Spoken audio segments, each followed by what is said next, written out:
तो चलिए जानते हैं कुछ ऐसे ही रहस्यमय प्राचीन कल्चर्स के बारे में। आइए शुरू करते हैं इस वीडियो को। द जायरोफ्ट कल्चर।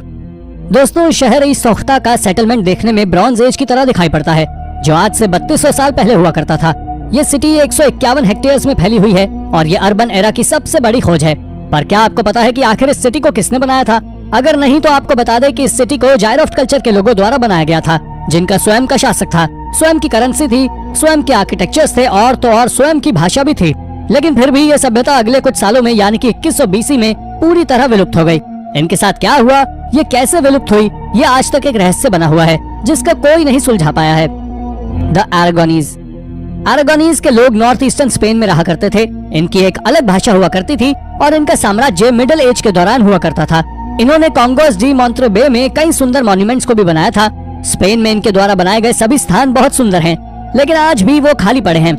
यहाँ बने मिडिवल स्ट्रक्चर सन 1070 के बने हुए हैं, लेकिन शायद आपको जानकर आश्चर्य होगा कि इतना विशाल और भव्य साम्राज्य स्थापित करने के बाद भी ये सिविलाइजेशन विलुप्त हो गया। लेकिन हिस्ट्री की आप किसी भी किताब को खोल लो तो आपको उसमें अरागोनीज के बारे में बहुत कुछ जानने को मिलेगा, लेकिन कहीं भी ये देखने को नहीं मिलेगा कि आखिर ये सिविलाइजेशन विलुप्त हुई कैसे। ये आज तक एक रहस्य बना हुआ है। कुछ बड़े साइंटिस्ट का मानना है कि ये सिविलाइजेशन किसी दूसरे सिविलाइजेशन से भिड़ने पर खत्म हुआ होगा, पर ऐसा सिर्फ मानना है, लेकिन सच कोई नहीं जानता। द टोलियंस। टोलियन साइंटिस्ट के लिए सबसे बड़ी मिस्ट्री बने हुए हैं, क्योंकि साइंटिस्ट को अब तक केवल एक स्केलेटन मिला है जो टोलियन कल्चर से बिलोंग करता है। आपको बता दें कि इसे साल 2015 में यूनिवर्सिटी ऑफ हसनुद्दीन में बनी एक लाइमस्टोन केव की गहराई में खोजा गया था। ये यूनिवर्सिटी इंडोनेशियन आइलैंड पर मौजूद है। ये स्केलेटन आज से करीब 72,000 साल पुराना है। इसके बाद इस केव में और इसके आसपास की जगह में रिसर्च करने पर साइंटिस्ट के हाथ कुछ नहीं लगा। केवल एक स्केलेटन से कैसे साइंटिस्ट किसी प्रजाति के होने का दावा कर सकते हैं, और इसी कारण से ये सभ्यता आज तक रहस्य बनी हुई है। Austronesian of Madagascar. ये बहुत अचंभित करने वाली बात है कि ऑस्ट्रोनेशियन पीपल किसी एक जगह पर नहीं रहते थे, बल्कि ये पृथ्वी में सभी ओर फैले हुए हैं। आप जान ले कि ये मैडागास्कर के साथ साथ माइक्रोनेशिया, न्यू गिनिया, पॉलिनेशिया और ताइवान तक फैले हुए थे। इसी के चलते इन्हें विलुप्त कहना काफी गलत होगा, क्योंकि हो सकता है कि इनके लोग अब भी हमारे बीच रह रहे हों, क्योंकि यदि वो आज होंगे भी तो साधारण इंसानों की तरह ही रह रहे होंगे। ये प्राचीन समय में दूर का सफर समुद्रों में छोटी नावों के जरिए करते थे। इनकी शुरुआत आज से करीब 5000 साल पहले ताइवान से हुई थी और इन्होंने स्वयं को हर जगह फैलाने के लिए नाव का सहारा लिया। आपको जानकर आश्चर्य होगा कि इन्होंने ही दुनिया में सबसे पहले सेलिंग टेक्नोलॉजी को डेवलप किया था। आप ये भी जान ले कि इनकी सभ्यता पूरी दुनिया में फैली होने के कारण बहुत ज्यादा अलग थी, जो आज से करीब 2000 साल पहले से किसी को नजर नहीं आई, जिसके चलते इस सिविलाइजेशन को विलुप्त घोषित कर दिया गया। लेकिन सच्चाई से आज भी लोग कोसों दूर हैं। The Silurian hypothesis.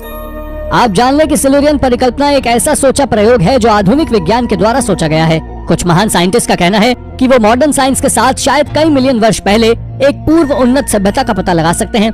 दरअसल 2018 के एक पेपर में यूनिवर्सिटी ऑफ रॉचेस्टर में एक एस्ट्रोफिजिसिस्ट एडम फ्रैंक और Goddard institute for space studies के निर्देशक गैविन श्मिट ने मनुष्यों के सामने एक उन्नत सभ्यता की कल्पना की थी और विचार किया था कि क्या एक प्राचीन औद्योगिक सभ्यता का पता लगाना संभव होगा। इनका कहना था कि ये सभ्यता मानव रूप में नहीं थी, बल्कि अजीब छिपकली की तरह दिखने वाले क्रिएचर हुआ करते थे।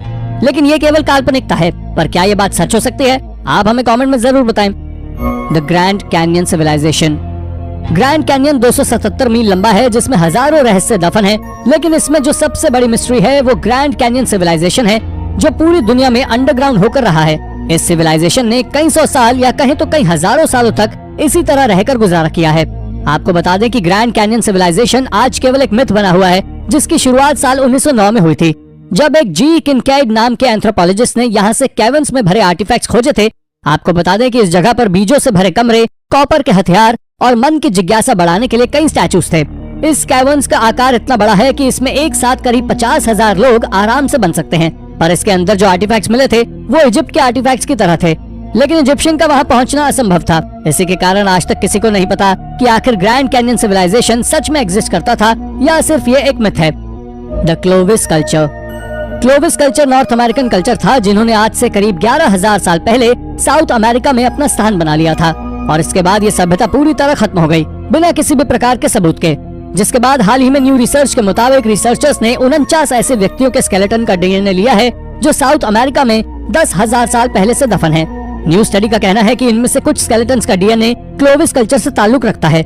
लेकिन दोस्तों, हैरानी की बात तो यह है कि क्लोविस कल्चर के द्वारा बनाए गए एक भी आर्टिफैक्ट को आज तक कभी देखा नहीं गया है। तो क्या ये कल्चर भी ग्रैंड कैनियन सिविलाइजेशन की तरह मिथ है या फिर ये सच में एग्जिस्ट करता था? यह आज तक एक रहस्य बना हुआ है। The death of ancient Egypt. दोस्तों, एंशिएंट इजिप्ट के अंत के बारे में बहुत से लोगों का मानना है कि इसका अंत भी इतिहास के सभी बड़ी सभ्यताओं की तरह ही हुआ है, लेकिन ये सोचना गलत है। आपको बता दें कि इजिप्ट का अंत इकोनॉमिकल या पॉलिटिकल दबाव के चलते नहीं हुआ था, बल्कि एंशिएंट इजिप्ट का अंत बहुत ही दर्दनाक और धीरे धीरे हुआ था। दरअसल ये कहानी 1069 से 653 बीसी के बीच की है, जब इजिप्ट का कठिन समय चल रहा था और एसेरियन ने इजिप्ट पर आक्रमण कर विजय पाली, जिसके बाद बहुत से महान शासक ने इजिप्ट को वापस पाने के लिए युद्ध किया, लेकिन किसी को भी सफलता हाथ नहीं लगी। और जैसे ही एसेरियन ने इजिप्ट को छोड़ा, वैसे ही पर्शियंस ने इसे कैप्चर कर लिया और इसके बाद अलेक्जेंडर ने कब्जा किया और क्रिश्चियन धर्म को फैलाना शुरू कर दिया। इजिप्शियंस के मंदिर तोड़ दिए गए और इसके साथ ही इजिप्शियंस का अंत हो गया। लेकिन रहस्यमय बात यह है कि क्या ये कहानी सच है? तो आपको बता दें, इसके फिजिकल एविडेंस तो नहीं है, लेकिन हिस्ट्री में इसका उल्लेख साफ तौर पर है। तो दोस्तों, ये थी हमारी एक और इंटरेस्टिंग वीडियो। अगर आपको ये वीडियो पसंद आई हो तो इसे लाइक करें और हाँ, जाते जाते चैनल को सब्सक्राइब भी जरूर कर दीजिएगा। धन्यवाद।